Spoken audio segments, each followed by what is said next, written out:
Baik, Assalamualaikum warahmatullahi wabarakatuh. Perkenalkan, nama saya Taufik Ardian Saputra. Saya sendiri dari kelas praktikum struktur data G. Di sini saya mempresentasikan hasil dari tugas modul 1 praktikum struktur data saya. Di sini yang saya kerjakan itu poin B praktikum. Di poin pertama kita disuruh mengurutkan insert data. Jadi ketika kita menyimpan data itu, kita akan urutkan nilainya dari yang terkecil hingga yang terbesar. Jadi yang sebelumnya itu unordered, nggak urut seperti ini. Nanti kalau yang urut, sistemnya intinya seperti ini. Ketika ada value baru yang masuk ke array, dia itu akan dicarikan tempat buat dia itu disimpan.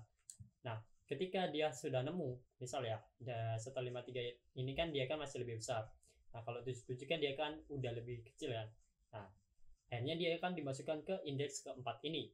Nah, sebelum kita memasukkan value baru itu, kita menggeser value yang di depannya, di indeks 4, 5, 6 ini digeser satu kotak. Nah, kemudian value baru tersebut diinsertkan, dimasukkan. Nah, kemudian jadi ordered array gitu. Nah, di sini saya akan menjelaskan bagian tersebut di method insert saya. Jadi di method insert itu nanti ada namanya variable index. Variable index ini dideklarasikan dan diinisialisasikan sebagai nilai 0. Buat apa variable index ini? Variable index ini buat penanda di mana value baru tersebut akan ditaruh. Nah, yang ada di kotak ini itu kan ada di indeks keempat. Nah, itu nanti disimpan ke variable index ini gitu. Di mana dia ditaruh itu udah ditulis sama indeks ini. Jika angka 66 ini variable baru ini kurang dari ini, maka variable index tadi akan mengambil nilai i. Jadi misal kalau ada di 77 ini kan dia akan kurang dari kan.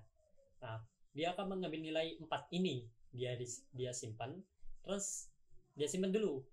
Baru digeser, baru dia ngeluarin, baru dia dimasukin gitu. Nah, karena ini masih lebih dari, dia itu masuk ke indeks sama dengan n elemen.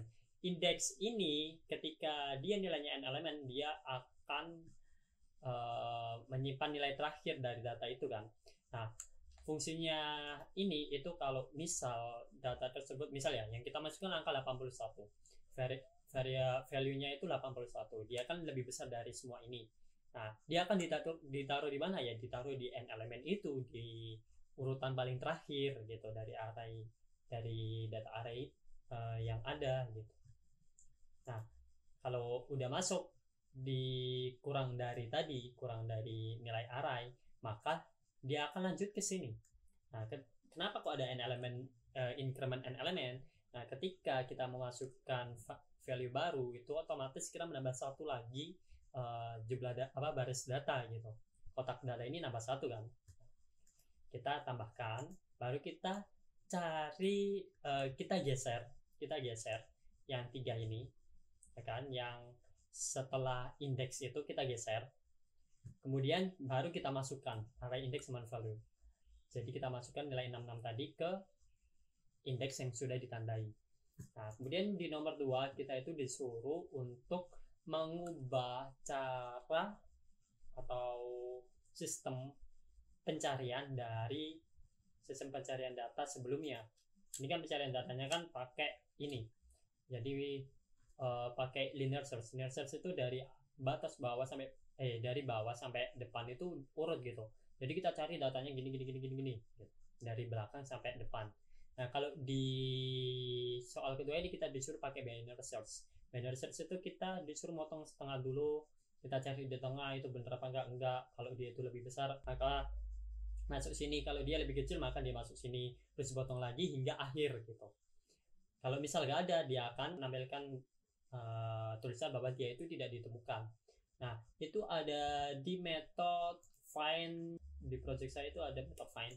Jadi kita membuat variabel baru yang namanya batas bawah dan batas atas. Nilainya 0 dan yang satunya itu n elemen kurang dari 1. Karena indeks itu kan kurang dari 1 jumlah datanya. Kemudian boolean find ini fungsinya untuk mengambil nilai true buat apa? Buat perulangan nanti pakai while.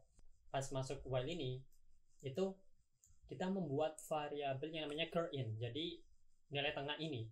Nah, nilai tengah itu apa? Nilai tengah itu batas bawah ditambah batas atas, batas bawah tambah batas atas dibagi 2 gitu. Jadinya ini current.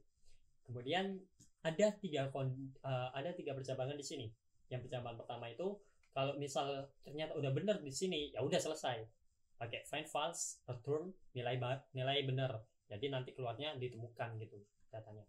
Nah, kalau else if ini ketika kita nggak nemu sampai akhir. Ketika batas bawah itu sampai lebih besar dari batas atas. Jadi dia akan memberikan nilai kembalian false gitu. Nah, ketika yang ketiga ini itu kalau nggak ketemu tapi masih bisa untuk dicari lagi, itu nanti kita potong seperti ini. Nah, kalau nilai key-nya tadi itu lebih besar daripada current, dia akan masuk sini. Nah, kalau lebih kecil dia akan masuk sini. Nah, kalau masuk sini itu batas bawahnya yang dimajukan. Kalau yang di sini itu batas atasnya yang dimajukan gitu. Nomor 1 sama nomor 2 dijalankan akan jadi seperti ini. Jadi datanya urut, angka 66 juga masuk. Tapi yang 31 tidak ditemukan. Nah, kalau itu kan kalau datanya nggak ada gitu. Nah, kalau dia ada, kalau kita mencari data 15, value 15. Nah, ini nanti ditemukan. Dan di nomor ketiga kita membahas storing object. Jadi storing object itu ada di sini, mahasiswa data array ini. Jadi di sini tuh ada variabel private mahasiswa array ya kan. Kemudian ada n elemen. Kemudian di sini ada nilai maksimal. Jadi maksimal mahasiswa tadi. Kemudian public mahasiswa. Kita ini ada fitur pencarian. Jadi kalau kita ingin mencari itu pakai metode ini. Jadi intinya mencari nim itu ada di sini. Key-nya kan yang kita pakai nim. Jadi di sini tuh ada nama mahasiswa, NIM dan lain-lain datanya, dan yang kita pakai buat nyari itu pakai NIM gitu. Kemudian kita juga ada insert. Di codingan ini ada insert, ketika memasukkan mahasiswa di di objek mahasiswa itu ada namanya NIM nama asal. Nah, kita bisa insert NIM nama sama asalnya. Di sini juga ada metode buat menghapus data. Masuk ke mahasiswa di sini tuh bagian memanage datanya gitu. Ketika kita mengambil maupun menaruh data itu ada di sini di private long name, variable private long name, variable nama sama variable asal gitu. Nah, kemudian itu ada objek dari mahasiswa itu yang terdiri dari name, nama sama asal isinya. Kemudian ada display mahasiswa terus get name untuk memberikan nilai kembalian NIM. Kemudian ini ada in max size. Jadi max size-nya nanti 100 data mahasiswa. Kemudian ada ini membuat objek ya kan, objek R, membuat data array max size. Kemudian ini datanya yang kita insertkan, yang kita masukkan ini ada NIM, nama sama alamat. Kemudian kita menampilkan ini semua, menampilkan data ini semua. Kemudian kita ini fungsinya untuk mencari NIM yang ini gitu. Ada nggak di sini? Nah, kemudian search key, mahasiswa search key. Nah, kita mencari key-nya tadi yang ini. Itu pakai ini. Pakai search yang ini, pakai metode yang ini. Jadi kita memanggil metode itu memanggil metodenya itu ada di sini gitu. Kemudian if jika mahasiswa gak ada gitu, jika mahasiswa itu gak sama dengan 0, maksudnya itu ada datanya maka ketemu, kalau enggak maka gak ketemu gitu. Kemudian kita search key lagi, hapus name gitu, kemudian kita tampilkan datanya. Ini menghapus ini yang NIM 240 kita hapus. Kita coba jalankan.